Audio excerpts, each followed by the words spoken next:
slammed the baby into the wall, and the baby was in the water. Oh my God! The gorilla slammed the child? Gorilla. There's two of them there. He's taking the baby into the cave. Oh my God. Okay, he's got the baby, and it's still alive. And he's dragging him from one end to the other. Oh my God.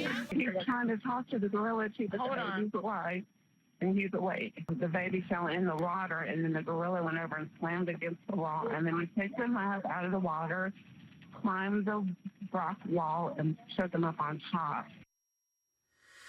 So you see, there is a lot more that went down in that containment area that we did not see. Everyone's passing judgment on what the zoo did. There was much more aggression and violence than we saw. And newly released 911 calls reveal these terrifying moments. A 400-pound gorilla dragging a 3-year-old boy, tossing him in the air, slamming him down like a rag doll. Harambe was ultimately, tragically killed by zoo workers in order to save the child's life. Back with Lonnie, Aaron, and Mark. Joining us, I have Jessica Schneider, CNN correspondent in Cincinnati. Jessica, can you tell us what's new tonight? Yeah, Dr. True, we heard a snippet of those 911 phone calls coming from several people. One of them, 90 seconds of helpless horror from that mom. She was trying to call 911 dispatchers while also simultaneously trying to calm her son. Take a listen. Cincinnati 911.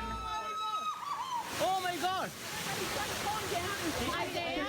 My son fell in with the gorilla. There's a male gorilla standing over him. I need someone to contact the zoo, please. Okay, we do already have them started. We do already have help started there, okay? How old is the child? Be calm. Be calm. Be calm. How old Be calm. He's dragging my son. I can't watch this. I can't watch. Now, Aaron, Schneider, go ahead. Jessica, please finish this up. A lot of people are blaming the mom, and yet you get the sense of how desperate that poor mom was.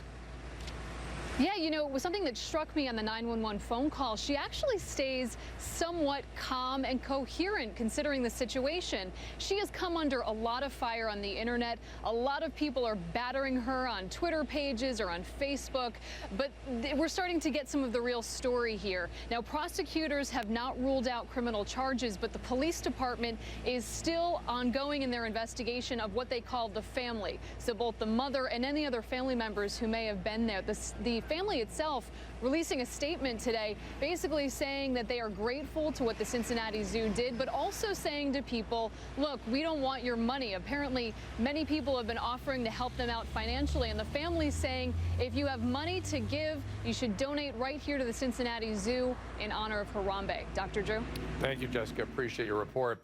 Lonnie, you hear that mom talking. I mean, she couldn't breathe. That's what I heard. That she was trying and had the wherewithal to try to get the kid not to react against the gorilla, right? Yeah. I was getting chills listening to her and thinking about how she was able to think first about her son and trying to keep her son calm to keep him safe from that gorilla. I give her great kudos, and I say, people, leave this mother and this family alone. That you're misdirecting your anger here, or your sympathy towards the gorilla. This is not the mother's fault. What happened here was a horrible thing that happened that should not have been able to happen if the zoo had put more protections, more appropriate protections up around that enclosure.